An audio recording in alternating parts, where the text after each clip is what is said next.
Friends எல்லாம் நல்லா இருக்கிறீங்களா?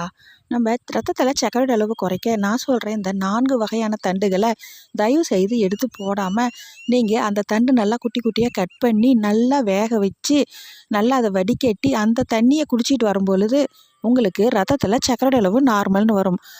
இந்த தண்டு அவ்வளோ அற்புதம் நிறைந்தது.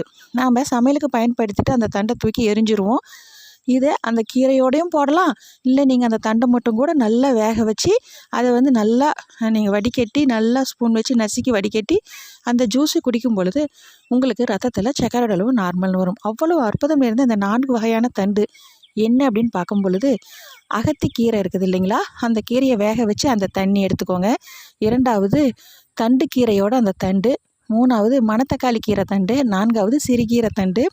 இப்போ நான் ரொம்ப இம்பார்ட்டண்ட்டாக சொல்ல போகிறது என்ன, முருங்கைக்கீரை இருக்குது இல்லைங்களா, அந்த கீரையோட குச்சியை நல்லா வேக வச்சு வடிகட்டி இதெல்லாம் குடிக்கும் பொழுது ரத்தத்தில் சர்க்கரை அளவு நார்மல்னு வரும்.